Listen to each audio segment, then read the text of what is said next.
Hey everybody, the premise of this talk is that Joe Cocker is great.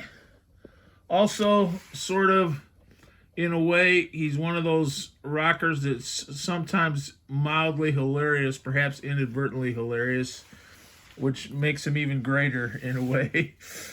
Now, if you look at this picture, you see why Joe Cocker's hilarious. This is the Tom Jones show, and I actually remember when this was on TV in Detroit.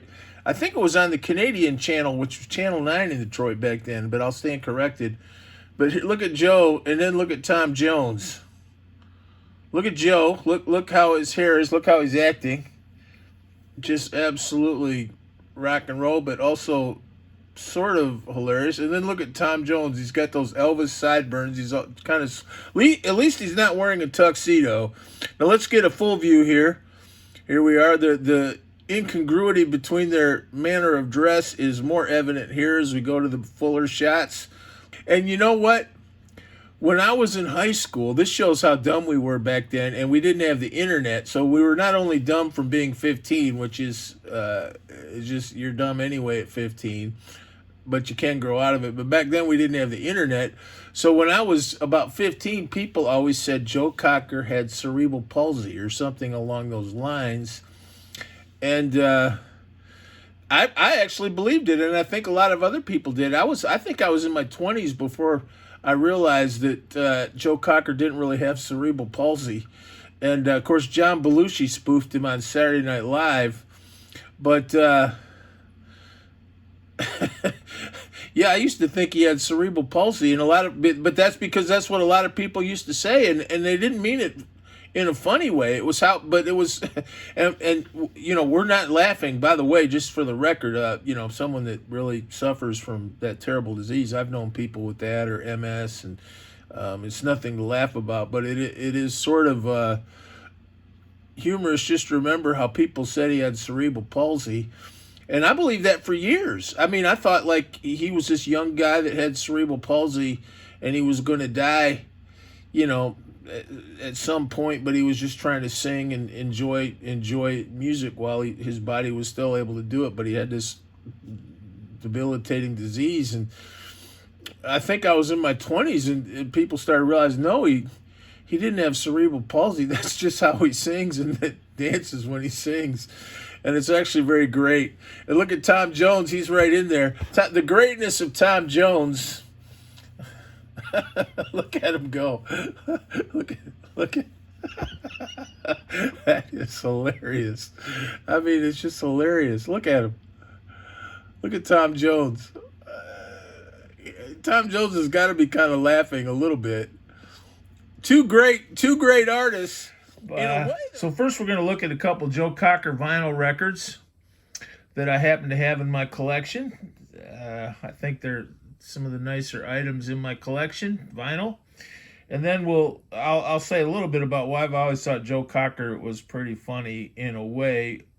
And he's one of those people that didn't necessarily try to be funny, but he was kind of funny, and somehow that always added to his greatness. But let's look at a couple of these albums. First of all, this is Joe Cocker with A Little Help from My Friends. This was a 1969 release. So it's one you know, you can check the discography. I don't think it was his first album, although I'll stand corrected, but it was definitely one of his earlier albums. And of course, at Woodstock, that was the highlight of his set, was with A Little Help from My Friends, which he did, and it was right around the time this album had come out. So, but if you look at the back, we got some pretty interesting details. Look at this band that played on the back of this. First of all, you've got Jimmy Page played in this band, so this is right around the time Led Zeppelin was forming. And Jimmy Page was, I guess, coming out of the Yardbirds too, and also apparently still playing in the studio, you know, famously. He was a studio guitar player, and he's on this album. You've got none other than Stevie Winwood on this album. I looked, you can see the tracks here. He's not on all that many tracks, but he did play some organ on this album, so it's kind of an all-star band.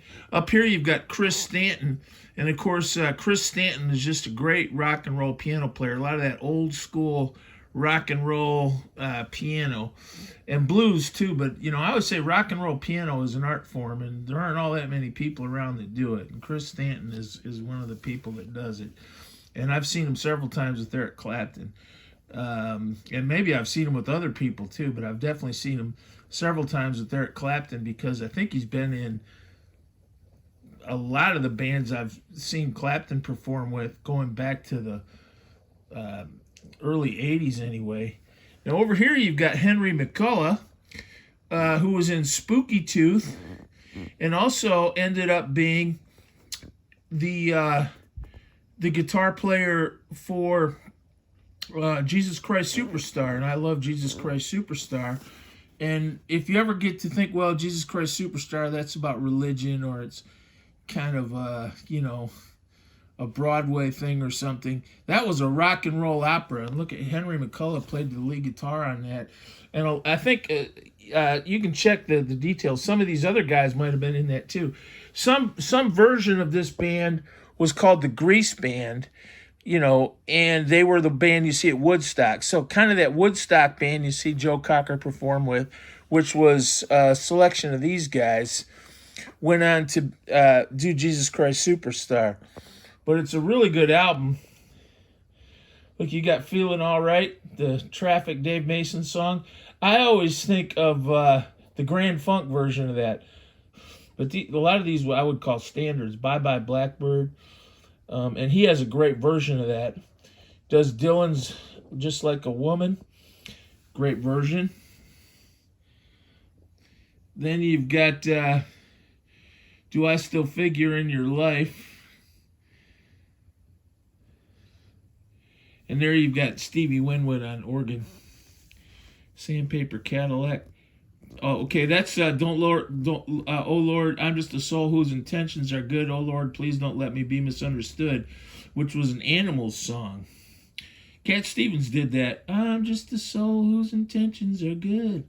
Oh Lord, please don't let me be misunderstood.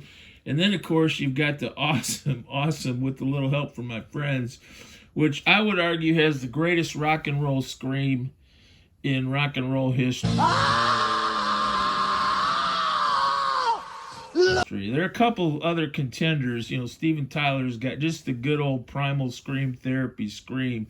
And we're not counting Yoko Ono in the competition for best rock and roll scream, because I think her version of screaming is not quite the same thing. But he's got one of the best rock and roll screams ever, which is sort of hilarious. That'll go to my... And then he's got the Dylan song. But a great album and a great... Now this one... There's Joe at Woodstock, and this is the Grease Band, which is the core of that band that was on the With a Little Help from My Friends album. And look at him go. Holy mackerel. Inhibited. I bet a lot of us wouldn't want to get up there in public and do that. Look at that scream. You know, the other funny thing about Joe Cocker is, along with Ozzy Osbourne, and perhaps Keith Richards, but especially Ozzy Osbourne, Joe Cocker is someone who needs subtitles when he sings English. You never really, he just sort of screams unintelligibly, and it's great. You can't understand a word of it, but it sort of doesn't really matter.